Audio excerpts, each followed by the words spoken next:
प्यारे बच्चों, मैथमेटिक्स की जो आपकी क्लास है आज की, इस क्लास के अंदर हम इनइक्वालिटी का जो टॉपिक है उसको डिस्कस करेंगे।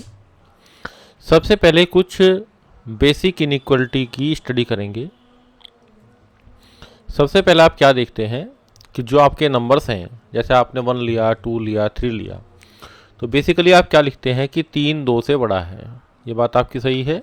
लेकिन अगर आप नेगेटिव के नंबर लेते हैं तो -3 छोटा होता है -2 से।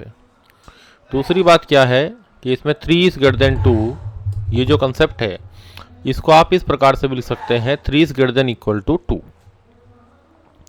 तो जो बेसिक इनइक्वालिटी है उसमें आप greater than, less than, greater than equal to और लेस देन इक्वल टू, इन 4 चीज़ों की स्टडी करते हैं। और ये जो 2 इनइक्वालिटी आपके पास है पहले वाली, इनको आप स्ट्रिक्टली इनइक्वालिटी के नाम से भी जानते हैं। यहाँ जहाँ इक्वलिटी आ रही है तो हम यहाँ इसको किस तरीके से रीड करेंगे, ए इज लेस देन और, अब यहाँ और वर्ड आया है, और इक्वल टू बी। अब यहाँ एक चीज़ ध्यान दीजिए कि ए की जो वैल्यू आपके पास यहाँ है या तो आपकी बी से छोटी होगी या ए बी के इक्वल होगा। क्लियर होगी बात आपको ये? तो यहाँ पे दोनों में से कोई एक कंडीशन, जो लेस देन की कंडीशन है और इक्वलिटी की कंडीशन है, इन दोनों में से एक टाइम पे कोई एक ही पॉसिबल होगी। ठीक है जी। दूसरी बात क्या है कि कुछ बुक्स के अंदर ये जो नोटेशन है आपका लेस देन इक्वल टू, ये इस प्रकार से लिखा हुआ मिलता है, कुछ बुक्स में ऐसे लिखा मिलेगा, तो वो भी ठीक है। तो मेन जो आपका कन्फ्यूजन रहता है वो यहाँ रहता है। ऊपर जो मैंने बताया कि 3 2 से बड़ा है और 3 हमारे पास क्या है, ग्रेटर देन इक्वल टू 2 है।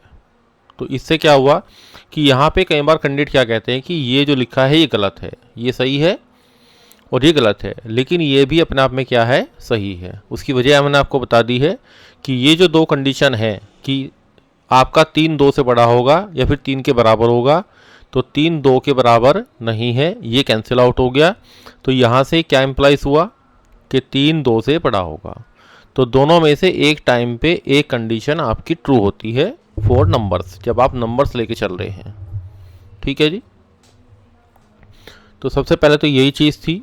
दूसरी बात इसमें सेकंड नंबर पे जो आप नोट करेंगे, अगर ए बी से बड़ा है और बी नंबर आपका किससे बड़ा है, सी से बड़ा है, तो आप कंडीशन क्या ऑपरेट करते हैं कि ए सी से बड़ा होगा।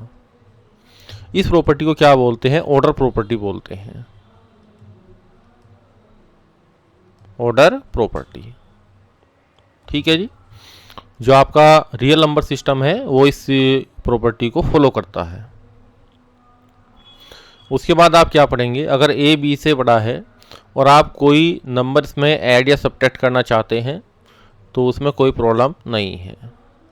प्रॉब्लम कहाँ आएगी, सेकंड पेज पे चलते हैं। प्रॉब्लम यहाँ आएगी अगर ए बी से बड़ा है और आपने एक एम नंबर से मल्टीप्लाई करी, एम जो आपका 0 से बड़ा है, तो यहाँ पे एक केस ये बनेगा, एक केस आप दूसरा लेंगे। जब आप m ग्रेटर देन 0 लेंगे तो यहाँ से क्या इम्प्लाइज होगा, a m greater than b m. इसका मतलब क्या है कि जब आप पॉजिटिव नंबर से मल्टीप्लाई करेंगे, किससे, पॉजिटिव नंबर से मल्टीप्लाई करेंगे, तो इनइक्वालिटी आपकी क्या रहेगी, सेम रहेगी। आपको सेंस याद करनी है कि सेम रहेगी। अगर आपका m लेस देन 0 है तब आपकी इनइक्वालिटी क्या होगी, चेंज हो जाएगी, ए एम लेस देन होगा पी एम के लिए, और ये सभी के लिए ट्रू रहेगा। जहाँ लेस देन है ग्रेटर देन में, ग्रेटर देन है लेस देन में, आपकी चेंज हो जाएगी। तो यहाँ पे आपकी क्या होगी, चेंज होगी। आपके पास 2 ही हैं, या तो ग्रेटर देन में है या लेस देन में है। बाकी जो इक्वलिटी के लिए होल्ड करती है वो आपकी साइमल्टेनियसली चलती रहेंगी। यहाँ तक बात आपको क्लियर हो गई होगी। अब इसमें हम बात करते हैं डिवीजन की। तो नॉन जीरो नंबर से जो डिवीजन है, अगर आपने नॉन जीरो नंबर से डिवाइड किया ए एम, तो यहाँ पे कंडीशन क्या होगी, एम आपका 0 से बड़ा होगा। और अगर आपका एम निगेटिव है तो आपका जो इनइक्वालिटी है वो क्या होगी, चेंज हो जाएगी। ग्रेटर देन वाली किस में चेंज हो जाएगी, लेस देन में, जबकि हम क्या लेके चल रहे हैं कि ए बी से बड़ा है। ठीक है जी। बाकी जो सारी हैं इसके साथ बची हुई सभी साइमल्टेनियसली आपकी यूज होती रहेंगी। अब डिवीजन वाले कंसेप्ट में एक कंडीशन क्या है कि ए अगर बी से बड़ा है तो 1/a, यहाँ पे जो आपके ए और बी नंबर हैं,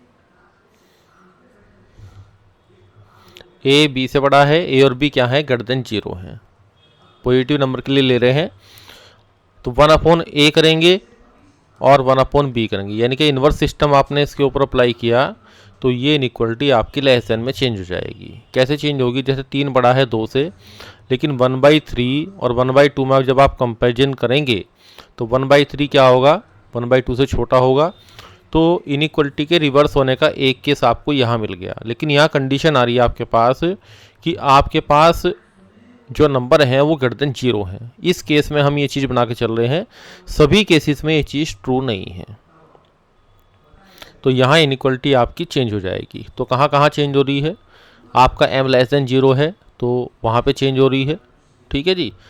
जहाँ m लेस देन 0 है वहीं पे चेंज होगी। तो दो चीज़ याद करनी है आपको, एक तो सेम वाली और एक आपको याद करनी है चेंज वाली। अब देखिए नेक्स्ट कंडीशन कि अगर हमारे पास एक रियल नंबर है, तब जब हम स्क्वायर करेंगे तो क्या आएगा, हमेशा ग्रेटर देन इक्वल टू 0 आएगा। यहाँ पे कंडीशन आप और देख सकते हैं कि अगर हमारा x जो है वो -1 से 0 के बीच में है और अगर हम स्क्वायर करेंगे तो कंडीशन क्या आएगी, एक्स स्क्वायर की वैल्यू 0 से तो हमेशा बड़ी होगी, लेकिन स्क्वायर हमारे जो आएंगे हमारे वो 1 से हमेशा छोटे आएंगे। तो यहाँ पे आपको क्या करना है, यहाँ पे इक्वल टू 0 करता हूँ मैं, तब यहाँ पे कंडीशन आपके पास आएगी कि x square greater than equal to 0। तो स्क्वायर करने से जब हम पावर यूज करते हैं और नंबर हमारे पास निगेटिव या पॉजिटिव हैं, तो नंबर लाइन पे जो निगेटिव नंबर हैं उनके स्क्वायर कहाँ चले जाएंगे, पॉजिटिव साइड के ऊपर शिफ्ट हो जाते हैं, ठीक है जी। इसी का एक एग्जाम्पल मैं आपको और करा देता हूँ कि अगर x आपका यहाँ पे -2 से और यहाँ पे 1 के बीच में है, तब आपके स्क्वायर कहाँ लाई करेंगे। यहाँ थोड़ी कन्फ्यूजन की कंडीशन बनेगी, यहाँ -2 से आप 0 पे जाएंगे, फिर आप 1 पे जाएंगे। जब आप यहाँ स्क्वायर करेंगे, इन नंबर्स के जब आप स्क्वायर करेंगे और 0 से जो -1 वाले स्क्वायर हैं, तो ये स्क्वायर तो 0 से 1 के बीच में रहेंगे, तो यहाँ पे एक तो ग्रेटर देन इक्वल टू 0 आएगा, और यहाँ पे जो -2 का जब आप स्क्वायर करेंगे, इस -2 का जब आप स्क्वायर करेंगे तो ये आपका लेस देन कितना बनेगा, आपका 4 बनेगा। तो कंडीशन हमारी ये लिखी जाएगी। तो ये छोटी छोटी चीज़ें हैं जो स्क्वायरिंग के टाइम पे साइमल्टेनियसली चेंज होंगी। तो आप थोड़ा सा प्रैक्टिकल करके देखेंगे तो ये चीज़ें आपको अच्छे से समझ में आनी शुरू हो जाएंगी। नेक्स्ट कंडीशन देखिए, ये कहीं एग्जाम में आपसे पूछा जाता है डायरेक्ट रिजल्ट कि अगर a b x 3 positive number मेरे पास हैं, तब a लेस देन b के लिए, या हम ये कहें कि a/b लेस देन 1 के लिए कंडीशन क्या आएगी, अगर आपने उस x नंबर को ऊपर नीचे जोड़ दिया है तो a+x/b+x, ये वैल्यू आपके पास क्या आएगी, बड़ी आएगी किससे, a/b से, ठीक है जी। अब इसको एक एग्जाम्पल से समझने की कोशिश करते हैं। बाकी देखिए अगर हमें प्रूव करना है तो प्रूव भी कर सकते हैं चीज़ों को। हमने क्या किया इसके अंदर, काउंटर एग्जाम्पल में आप a बराबर 2 ले लीजिए, b बराबर आप 3 ले लीजिए, तो a/b की वैल्यू आपके पास कितनी आ गई, 2/3 आ गई, और ये आपकी 1 से छोटी है। अब आपने x की वैल्यू को सपोज कीजिए 4 ले लिया, ठीक है जी। अब आप क्या करेंगे, ये जो कंडीशन हमने लिखी है इस कंडीशन के अंदर वैल्यू पुट करने की कोशिश करेंगे। तो a+x/b+x रखिए आप वैल्यू, इसमें a आप रखेंगे 2, x को रखेंगे 4, तो 6 आएगा, और 3 में आप 2 जोड़ोगे तो ये आपका 5 आएगा, ठीक है जी। तो ये जो वैल्यू आपके पास आई है ये आपका 1 पॉइंट समथिंग आएगा, और ये वैल्यू आपके पास बड़ी किससे आई, a/b से, क्योंकि a/b की वैल्यू क्या है आपकी 2/3 जो कि 1 से छोटी है, तो ये वैल्यू आपकी बड़ी आ गई किससे, a/b से। तो बाय द काउंटर एग्जाम्पल हमने ये चीज़ समझ ली है। तो ये स्टैंडर्ड रिजल्ट है, ये आपको याद करना है कि अगर a b x 3 positive number है, रियल नंबर है, तो a+x/b+x बड़ा होता है किससे, a/b से। इन केस आपको एग्जामिनेशन में ये प्रॉपर्टी जो हमने आपको बताई है ये प्रॉपर्टी याद नहीं है, तो जो हमने आपको काउंटर एग्जाम्पल प्ले करके दिखाया है ऐसे आप वैल्यूज़ पुट करके देख लें। तो ये आवश्यक नहीं है कि हमेशा सब चीज़ें आपको याद रहें। जो चीज़ नंबर्स के ऊपर काम कर रही है उसको आप सीधे सीधे लिख सकते हैं। यहाँ दूसरी कंडीशन एक और बनेगी जो केस मैंने बनाया है नीचे की तरफ, कि अगर ए बी से बड़ा होगा तब चीज़ें बदल जाएंगी। तो यहाँ आपको एक बात समझ आ रही होगी कि यहाँ पे भी इनइक्वलिटी चेंज होने की कंडीशन आ रही है। इनइक्वलिटी चेंज होने में कंडीशन देखिए क्या बन रही है। तो देखिए इनइक्वलिटी जो चेंज हो रही है उसमें क्या हो रहा है कि अगर आप यहाँ पे a लेस देन b लेके चल रहे हैं तो यहाँ पे इनइक्वलिटी चेंज हो रही है। क्या करने से? x को ऐड करने से। ठीक इसी प्रकार से अगर आप यहाँ पे क्या कर रहे हैं, ग्रेटर देन 0 ले रहे हैं, सॉरी ग्रेटर देन की प्रॉपर्टी ले रहे हैं, तो x को ऐड करने से ये कंडीशन चेंज हो रही है। तो ये जो रिवर्स कंडीशन चल रही है ये बहुत जगह मैथमेटिक्स में आपके काम आएगी। रिवर्सिबल लॉ ये आपका जब इन्वर्स पढ़ते हैं मैट्रिसेस का वहाँ भी काम करता है। ठीक है जी, इसी तरीके से काम करेगा। जैसे भी हमने लास्ट पेज पे एक चीज़ पढ़ी थी, आपको ध्यान होगा कि यहाँ पे अगर ए बी ग्रेटर देन 0 है तो यहाँ पे अगर इन्वर्स आपने अप्लाई किया तो इनइक्वलिटी चेंज हो गई। तो आप इस कंडीशन को इस प्रकार भी लिख सकते हैं। तो थोड़ा सा सेंस के अकॉर्डिंग काम करेंगे कि जब इन्वर्स की कंडीशन आएगी तो reversible law of order, reversible law of order क्या कहता है कि वैसे तो रिवर्सिबल लॉ ऑफ ऑर्डर में क्या है कि ए बी का inverse B inverse A inverse होता है, लेकिन यहाँ रिवर्सिबल लॉ हम किस सेंस में यूज कर रहे हैं कि ग्रेटर देन वाली इनइक्वलिटी आपकी लेस देन में, लेस देन वाली इनइक्वलिटी ग्रेटर देन में क्या हो रही है, चेंज हो रही है। इस प्रकार से आपको समझना है इसको, मतलब रफ सेंस में इसको आपको याद करना है। क्लियर हो गई बात आपको ये? अब थर्ड वन देखिए, अगर आपको सम दे रखा है if A I is greater then 0 और आई हमारा क्या वेरी कर रहा है 1 2 3 से लेके जो नंबर आपने लिए हैं n तक नंबर लिए हैं, ये सब आपके क्या है, पॉजिटिव हैं, एंड के बी ए कॉन्स्टेंट। के हमारे पास क्या है, एक कॉन्स्टेंट है। अब आपको क्या करना है, कंडीशन दी है नाउ, अगर आपके पास दे रखा है a1 plus a2 dot dot dot plus an equal to हमारे पास क्या है, k है, ये कांस्टेंट है। देन जो प्रोडक्ट हमें फाइंड आउट करना है a1 इंटू a2, ये बड़े क्वेश्चंस में कंसेप्ट आपके काम करेंगे। ये प्रोडक्ट आपको क्या करना है, ग्रेटेस्ट करना है। The product is greatest when, अब कंडीशन हमें फाइंड आउट करनी है कि क्या किस कंडीशन में ये जो प्रोडक्ट हम फाइंड आउट करना चाह रहे हैं ये मैक्सिमाइज हो जाएगा, कि ये कब मैक्सिमाइज होगा, ये कंडीशन आपको देखनी है। ठीक है जी, जब आप पॉजिटिव नंबर्स पे काम करते हैं, देखिए यहाँ पॉजिटिव नंबर्स लिए हैं, जब आप arithmetic mean greater than equal to geometric mean वाला कंसेप्ट पढ़ते हैं, ये भी आगे आपको पढ़ाएंगे। और यहाँ पे देखिए, यहाँ पे चीज़ें एडिशन में चलती हैं और यहाँ पे चीज़ें आपकी प्रोडक्ट में चलती हैं। और यहाँ जब इक्वलिटी होल्ड होगी तो इक्वलिटी होल्ड होने के लिए क्या कंडीशन आएगी, इक्वलिटी तब होल्ड होती है व्हेन नंबर्स आर इक्वल, जो नंबर्स आपको दिए गए हैं वे नंबर्स इक्वल हो जाएं। इसका मतलब क्या हुआ कि ये p की वैल्यू मैक्सिमम हमें तभी फाइंड आउट होगी, इसको हम लिखेंगे b की वैल्यू क्या आएगी, व्हेन p मैक्सिमम, ये वैल्यू कब ऑब्टेन्ड होगी, जब आपके पास a1 equal to a2 equal to कहाँ तक हो जाएगा, an के इक्वल हो जाएगा। उस कंडीशन में जो इक्वेशन नंबर 1 हमें दी गई है ये आपके पास क्या आएगी, n बराबर k। तो यहाँ से an की जो वैल्यू आपके पास फाइंड आउट होगी वो आपके पास k अपॉन n आ जाएगी। तो जो p मैक्सिमम की वैल्यू है वो आपके पास k अपॉन n, हर एक वैल्यू जो आपके पास है, यहाँ ध्यान दीजिए कि सभी an के लिए क्या कंडीशन होगी, क्योंकि a1 a2 an क्या है, सब बराबर हैं, और an बराबर क्या है, k अपॉन n के बराबर है। तो ये वैल्यू आपके पास जो k अपॉन n की है, ये जो वैल्यू मैंने लिखी है p मैक्सिमाइज, ये इसके n पावर के इक्वल हो जाएगी। तो अभी ये कंसेप्ट आपके पास हो गया। कंसेप्ट आपके पास ये होगा कि अगर सम आपको दिया हुआ है पॉजिटिव नंबर्स का सम है, तब ये प्रोडक्ट मैक्सिमाइज कब होगा, जब ये नंबर्स आपके पास इक्वल हो जाएंगे और ये प्रोडक्ट जो मैक्सिमाइज होके आएगा वो ये आएगा। ठीक है जी, बड़े क्वेश्चन में जब हम आपको क्वेश्चन सिखाएंगे तब ये सब चीज़ें आपके सामने प्ले होंगी, काम आएंगी। तो आज हम क्या कर रहे हैं, इन कंसेप्ट्स की स्टडी कर रहे हैं कि इनइक्वालिटी के अंदर किन किन कंसेप्ट का जो रोल है वो किस तरीके से काम आएगा। ठीक है जी, अब इसके ऊपर एक एग्जाम्पल देख लेते हैं जो अधिकतर एग्जामिनेशन में आपको दिखाई देता है कि आपके पास आपने नंबर्स ले लिए 2, 6 और 7। अब आपने क्या किया, इनका सम किया तो ये सम आपके पास 15 आया।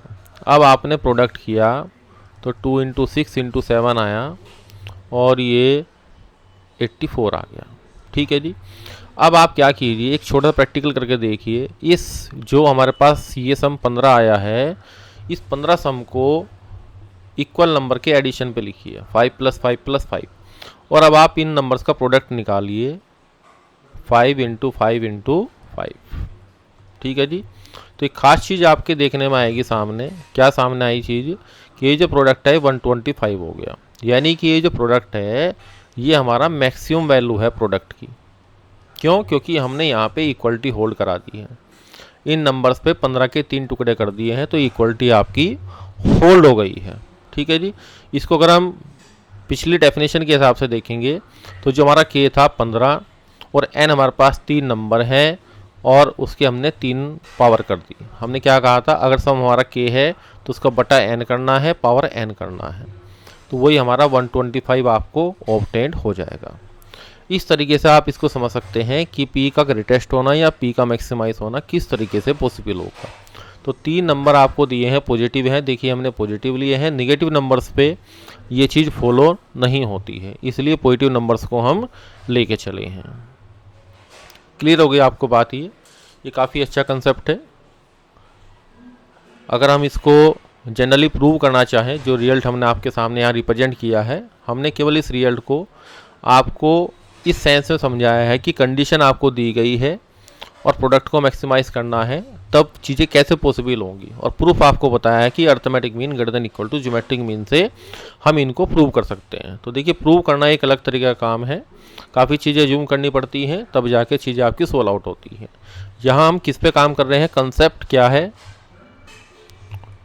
ठीक है जी, और उसका जो एप्लीकेशन है क्वेश्चंस में किस तरीके से करना है, इस तरीके से करना है। देखिए हमने यहाँ क्या किया, हमने ये जो कंसेप्ट ऊपर लिखा है यहाँ, हमने इसको बाद में अप्लाई किया। उससे पहले हमने रफ साइंस में आपको ये बताया कि जब सम आपको दिया गया है, प्रोडक्ट आपको मैक्सिमाइज करना है, तो आप नंबर्स को बराबर कर दीजिए।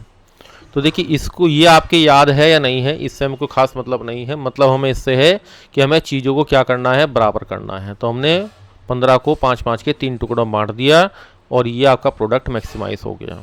ठीक है जी, इस तरीके से आपको देखिए थियोरेटिकल पॉइंट ऑफ व्यू से जो मैंने आपको समझाया वो ये है, ये आपका थियोरेटिकल एस्पेक्ट है, ये आपको पता होना चाहिए क्योंकि आपसे एग्जामिनर इंटरव्यू के टाइम इन चीज़ों को पूछ सकता है। अब ये प्रैक्टिकल है जो आपको एग्जामिनेशन में करना है। जब आप एग्जाम में बैठे हैं तो आपका माइंड किस तरीके से वर्क करता है, तो वो आपको मैंने बता दिया कि आपको केवल इक्वल पार्ट्स में ब्रेक करना है बस, तभी हमारा पी क्या हो जाएगा, मैक्सिमाइज हो जाएगा। यही डिफरेंस है आपका कि बुक में जो चीज़ लिखी गई है वो, और ये जो प्रैक्टिकल आप वर्बली समझ रहे हैं, मौखिक भाषा में समझ रहे हैं कि कैसे हमें अप्लाई करना है। किताब में तो सब कुछ लिखा हुआ है, आप कहीं बुक्स में कंडीशन ये रिजल्ट पढ़ सकते हैं, लेकिन वहाँ जो एप्लीकेशन है हमने भी देखा है, वो एप्लीकेशन इस तरीके से आता है। वो एप्लीकेशन आपका जो हमने हाईलाइट किया है इस तरीके से आता है। तो मैं आपको बता रहा था कि ये जो एप्लीकेशन है, इस एप्लीकेशन को आपका अगर सब्जेक्टिव एग्जाम है तब तो आप इसी तरीके से लिख के दिखाते हैं, और ऑब्जेक्टिव एग्जामिनेशन के अंदर आप चीज़ों को इस तरीके से करते हैं। ठीक है जी, कंसेप्ट आपका ये कंप्लीट हुआ। अब नेक्स्ट कंसेप्ट पे चलते हैं। इससे पहले आपको एडिशन दिया हुआ था, ध्यान दीजिए, हम एडिशन पे काम कर रहे थे। एडिशन आपको गिवन था और काम इस पर कर रहे थे आप प्रोडक्ट के ऊपर। अब सेकंड वर्किंग हमारी क्या चलेगी, अब हम क्या करेंगे, इसमें प्रोडक्ट लेके चलेंगे। प्रोडक्ट आपको गिवन होगा और हमें काम किस पे करना है, एडिशन पे करना है। यहाँ प्रोडक्ट को हमें क्या देखना था, मैक्सिमाइज करना था, ठीक है जी। और यहाँ जो एडिशन है, यहाँ इसको हम क्या करेंगे, मिनिमाइज करेंगे। क्लियर। तो दो ही कंसेप्ट हैं इस तरह के इनइक्वलिटी के अंदर,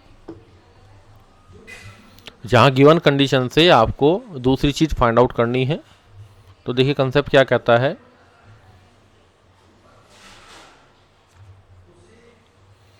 if a1 a2 a3 if ai's are greater than 0, i varies करता है 1 2 3 अप टू n तक, और कंडीशन दी है a1 into a2 into an equal to आपको क्या दिया है, k दिया है। k आपका कांस्टेंट है, तो आपको s मिनिमाइज करना है a1 plus a2 plus an को क्या करना है, मिनिमाइज करना है। देखिए हमें हमारी जो स्पीड है लिखने के हिसाब से, बोलने के हिसाब से, वो एक नॉर्मल पॉइंट ऑफ व्यू से आती है। अगर आप अपने हिसाब से इसको यूट्यूब पे चेंज करना चाहते हैं तो थोड़ा सा आप इसको चेंज करके देख लें अपनी स्पीड के अकॉर्डिंग। तो s को क्या करना है, मुझे मिनिमाइज करना है, ठीक है जी। तो अब आप देखिए कि जो मैंने आपको बताया था कि जो कोर कंसेप्ट है वो क्या है, arithmetic mean greater than equal to geometric mean. ये कंसेप्ट बना है एडिशन से, ये कंसेप्ट बना है आपका प्रोडक्ट से। अब मैं ऐसे लिखता हूँ उसका, geometric mean less than equal to arithmetic mean. इसका मतलब क्या हुआ कि एडिशन को तो आपको क्या करना पड़ेगा, ये इसकी, ये जो प्रोडक्ट आपके पास है, हमें सम पे काम करना है। तो जब सम पे काम करना है, इसको ऐसे लिखने की आवश्यकता नहीं पड़ेगी, हमें सम पे काम करना है। तो ये एडिशन की हम कैसी वैल्यू निकालेंगे, यहाँ पे लिस्ट वैल्यू निकालेंगे। और इससे पहले जो आपको प्रोडक्ट दिया गया था वहाँ हमने क्या निकाली थी, मैक्सिमम वैल्यू निकाली थी। क्यों निकाली थी, क्योंकि arithmetic mean greater than equal to क्या है, ज्योमेट्रिक मीन। तो यहाँ से आप क्या कर सकते हैं, प्रोडक्ट ज्योमेट्रिक मीन आपका लेस देन इक्वल टू किससे हुआ, अर्थमेटिक मीन से। तो यहाँ ज्योमेट्रिक मीन के लिए क्या फाइंड आउट करेंगे आप, यहाँ पे मैक्सिमम वैल्यू लिखेंगे और यहाँ पे लिस्ट वैल्यू लिखेंगे, ठीक है जी। तो यहाँ जो कन्फ्यूजन आपको था वो भी क्लियर हो गया। अब प्रोडक्ट आपको मैंने क्या बताया कि ये सम मैक्सिमाइज कब होगा, arithmetic mean greater than equal to geometric mean कब काम करता है, जब नंबर्स जो आपको दिए हुए हैं, नंबर्स वो क्या हो जाएं, इक्वल हो जाएं। उस कंडीशन में क्या आएंगे, a1 बराबर होगा a2 के, कहाँ तक, बराबर होगा an के। क्लियर हो गई जी कंडीशन। तो इस कंडीशन में आपके पास जो प्रोडक्ट आपको दे रखा था, अब थोड़ा सा इस पे काम करते हैं प्रोडक्ट पे। जब ये a1 की पावर कितना हो जाएगा, n हो जाएगा इक्वल टू k। तो यहाँ से जितने भी an लिख लीजिए आप, एक ही बात है, जितने भी an है वो k की पावर 1/n हो जाएंगे, ठीक है जी। और यहाँ जो आपका an आएगा, जो सम आएगा n इंटू k की पावर 1/n। तो जो सम फाइंड आउट हो रहा है वो फॉर्मूला हमारे पास क्या ऑब्टेंड हुआ, n इंटू k की पावर 1/n। तो देखिए सीखने के हिसाब से थोड़ा सा अलग तरीके से रिजल्ट आ रहा है, मुश्किल तो नहीं कह सकते। अब हम यहाँ क्या करेंगे, इसका एक एग्जाम्पल पढ़ेंगे। अब देखिए इसका जो एग्जाम्पल दिया गया है, यहाँ पे आपको 3 टर्म दिखाई दे रही है 2 3 6, जिनका प्रोडक्ट हमारे पास क्या है, 36 है। ये नंबर्स आपके a1 a2 a3 हैं, ये आपके पास प्रोडक्ट है। अब आपको सम को क्या करना है, लिस्ट करना है, ठीक है जी। यहाँ तक आपको क्लियर हो गया होगा। अब हम क्या करेंगे इसमें कि जो आपको कंसेप्ट हमने आपको बताया था, n इंटू k की पावर 1/n। अब इसका आसान तरीका भी आपको सिखाएंगे। तो 3 इंटू प्रोडक्ट आपके पास जो कॉन्स्टेंट है, ये हमारे पास क्या है, ये k है, इसकी पावर 1/3। देखिए या तो आप इस तरीके से कीजिए। अब यहाँ बेसिकली क्या है कि जो 36 की पावर 1/3 है, ये हमने फाइंड आउट किया, क्योंकि यहाँ पे प्रोडक्ट आपको इक्वल जो करना है वो इस सेंस में करना है। इससे पहले हमने जो आपका सम इक्वल किया था, वो चूँकि टुकड़े 3 बराबर बराबर हो गए थे, तो इसलिए वहाँ पे प्रॉब्लम क्रिएट नहीं हुई थी। अब यहाँ चूँकि पावर के हिसाब से करना है, तो यहाँ आप कंसेप्ट लगा के भी क्वेश्चन को कर सकते हैं। आपको बताया था कि ये जो कंसेप्ट जनरेट हुआ है, जो आपको दिखाई दे रहा है, ये आपका arithmetic mean greater than equal to geometric mean, इसकी सहायता से जनरेट हुआ है। तो जिस तरीके से कंसेप्ट बना है थोड़ा सा आपके माइंड में होगा था, कुछ जगह कंसेप्ट काम करता है, कुछ जगह फॉर्मूला काम करता है, दोनों चीज़ें आपको याद होनी चाहिए। तो अर्थमेटिक मीन क्या हो गया जी, सम हो गया हमारे पास जो फाइंड आउट करना है। 3 नंबर मेरे पास हैं A1 A2 A3 जो आपको ऊपर दिए गए हैं, ठीक है। ग्रेटर देन इक्वल टू आप क्या करेंगे, प्रोडक्ट करेंगे। प्रोडक्ट आपने कितना किया, 36 आ गया, और इसकी ज्योमेट्रिक मीन निकालेंगे तो NS पावर 1/3 आएगी। तो यहाँ से S की ग्रेटर देन वैल्यू आ गई 3 इंटू 36 की पावर 1/3। तो देखिए इस फॉर्मूले ने, जो फॉर्मूला हमने आपको ऊपर सिखाया था, हाईलाइट भी किया है, यहाँ से तो एग्जैक्ट वो वैल्यू आपको फाइंड आउट होगी कि लिस्ट वैल्यू आपके पास कितनी आएगी। वो वैल्यू तो ये आ गई, और यहाँ पे पूरी इनइक्वलिटी हमारे पास आई है, जिससे हमारा जो आर्टिकल है, जो फ्रेम हुआ है, उस तरीके से जनरेट हुआ है। तो यहाँ आप लिख लेंगे minimum value of S equal to 3 into 36 की पावर 1/3। ठीक है जी। तो दोनों तरीके आपके पास होने चाहिए। कंसेप्ट किस तरीके से जनरेट हुआ उसका आइडिया आपके माइंड में हो, इतना सफिशिएंट है, क्योंकि हर चीज़ को अगर हम प्रूव करेंगे तो काफ़ी टाइम हमारा स्टडी में ही निकल जाता है। जो बच्चे JEE मेंस वगैरह की तैयारी करते हैं तो उनको मैथ के साथ साथ फिजिक्स और केमिस्ट्री भी पढ़नी है, तो वहाँ पे जो इजी प्रूफ हैं, शॉर्ट प्रूफ है, उनको करा दिया जाता है। जो बड़े प्रूफ हैं उनको हम ये कहते हैं भाई इसका रिजल्ट आप समझो, इसको याद करो, किस आइडिया से ये बना, किस कंसेप्ट से जनरेट हुआ, उस आइडिया को आपके माइंड में होना चाहिए। वो मैंने आपको बता भी दिया, और क्वेश्चन में, इस क्वेश्चन के अंदर यहाँ पे वो आपको अप्लाई भी करके दिखा दिया है। ठीक है जी, यहाँ तक का कंसेप्ट आपको क्लियर हुआ होगा। तो इनइक्वलिटी को यहाँ से लेके आप किसी भी लेवल तक पढ़ सकते हैं। लेक्चर के लास्ट में आपको कुछ क्वेश्चंस भी कराए जाएंगे इसके बेस पे। ठीक है जी। अब आप देखिए एक और कंडीशन है जो कुछ कम बार पूछी जाती है, लेकिन आपको पता होना चाहिए कि अगर आपके पास A1 plus A2 plus A3 कहाँ तक प्लस AN बराबर K दिया है, और K हमारे पास क्या है, कांस्टेंट है। क्लियर, ये कांस्टेंट है। अब आपको क्या फाइंड आउट करना है, देखिए A1 की पावर m आपने करी, प्लस A2 की पावर m आपने करी, प्लस AN की पावर m आपने करी।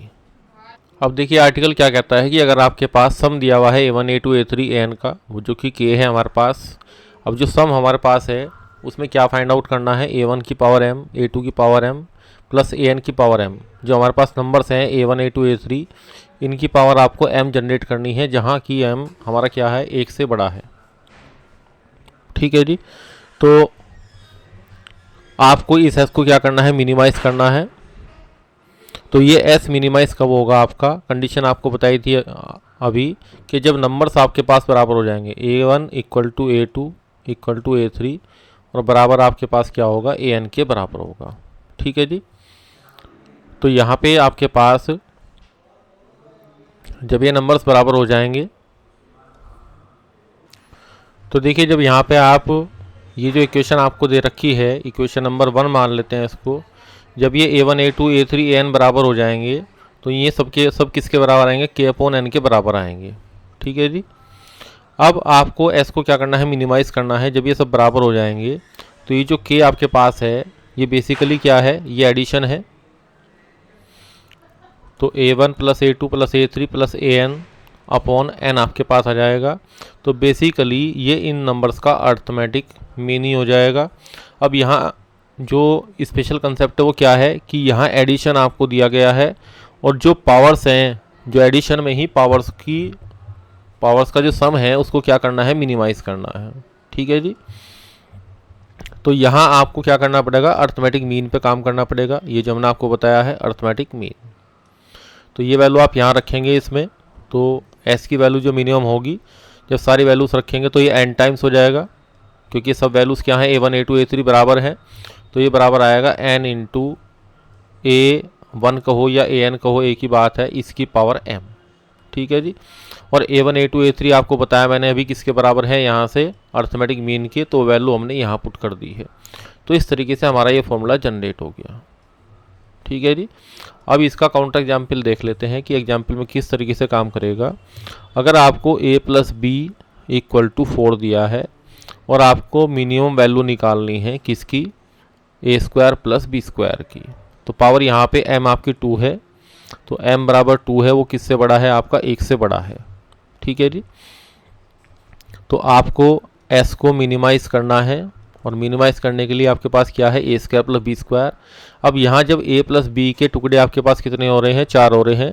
जब आप इनको बराबर करेंगे तो 2 की पावर 2 प्लस 2 की पावर 2, तो 4 और 4 कितना हो गया आपके पास, 8 हो गया। अगर आप टुकड़े और किसी तरीके से करेंगे, 1 प्लस 3 करेंगे, तो ये ए स्क्वायर है 1 आएगा और ये 3 3 जा 9, तो ये सम कितना आएगा, 10 आएगा। तो ये जो वैल्यू आपके पास है, ये वैल्यू आपके पास मिनिमम है, बाकी वैल्यूज क्या आएंगी, इससे बड़ी आएंगी।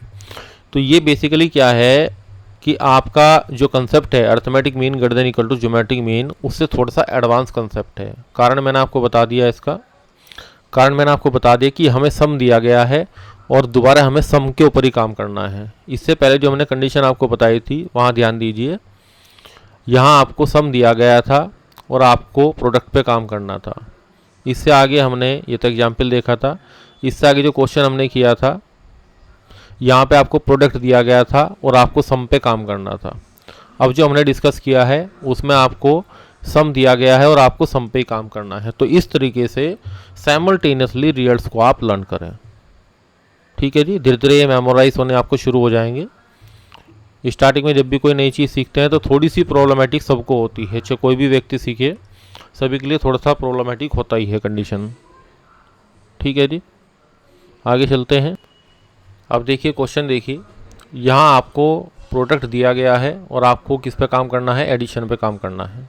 ठीक है जी, और इसमें लिस्ट वैल्यू आपको फाइंड आउट करनी है। तो ये जो एक्स स्क्वायर वाई क्यूब आपको दिया गया है, इसको ध्यान से देखिए कि यहाँ पे आपको 3x बनाना है और यहाँ पे आपको 4y बनाना है। ठीक है, तो यहाँ हम क्या करते हैं, इस x के अंदर इक्वल टू 6 दिया है, इसको थोड़ा सा मैनिपुलेट करते हैं। यहाँ पे आप क्या कीजिए, 3 से मल्टीप्लाई डिवाइड कीजिए इसको,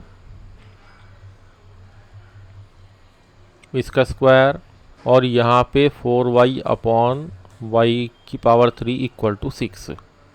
ठीक है जी, और यहाँ चूँकि पावर आपको 2 दी गई है तो 2 बार इसको कनेक्ट करना है। तो यहाँ इस 3x को मैं लिख लेता हूँ 3x/2, और यहाँ y की पावर आपको 3 दी गई है तो 4y अपॉन मैं यहाँ पे 3 बना लेता हूँ। कारण आपको समझ में आ गया होगा कि यहाँ पे जो पावर है इनसे कनेक्ट करना है, यहाँ 2 बार है तो हमने इसको 2 से डिवाइड कर दिया, यहाँ पावर 3 है तो हमने इसको 3 से डिवाइड कर दिया, क्योंकि तभी एडिशन पे हम इसको अप्लाई कर पाएंगे। तो अब यहाँ थोड़ा सा चेंज करते हैं इसके अंदर। यहाँ हमने क्या किया, यहाँ 2 और यहाँ पे आपका 3।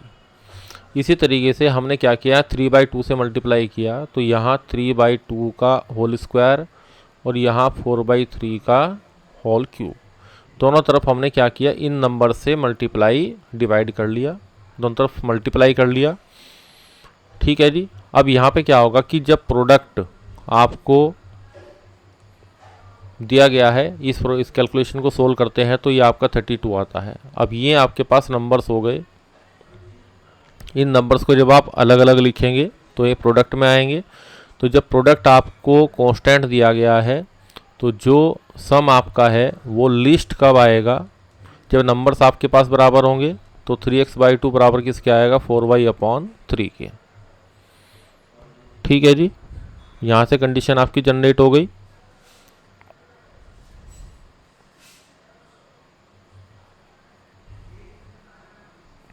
तो ये जो इक्वेशन ऊपर वाली आपके पास अवेलेबल है, ये वाली, तो यहाँ पे जब ये पावर्स देखिए ये बराबर हैं तो हम क्या करेंगे, इसको यहाँ से 3x/2 की पावर 5 इक्वल टू कितना आएगा आपके पास, 32 आएगा।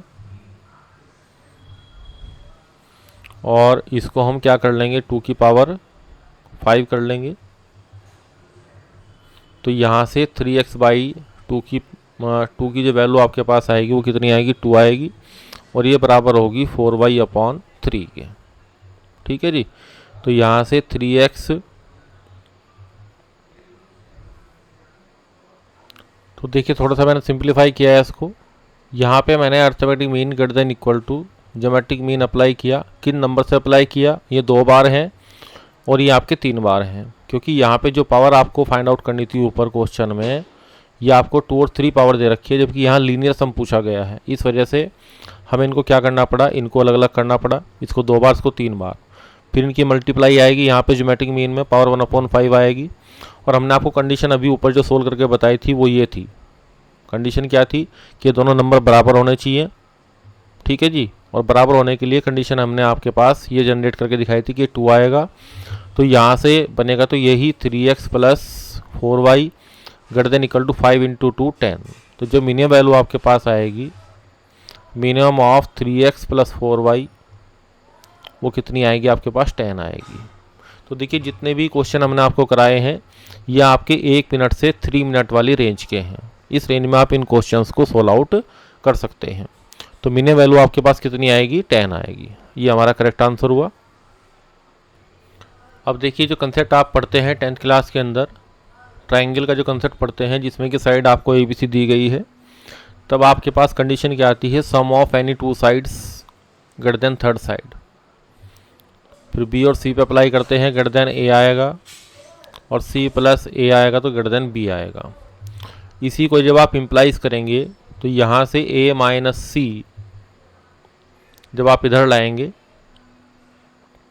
या इस तरीके से लिखते हैं इसको, हम उधर भेज देते हैं किसको? A greater than C minus B। यहाँ से भी आप क्या करें, इसमें यहाँ इसको एटिस रहने दें, और यहाँ से भी आप A की वैल्यू निकालें। अभी इसको भी सोल्व आउट करेंगे, और यहाँ आ गया B माइनस C। ठीक है जी, तो यहाँ कंडीशन क्या ऑपरेट हुई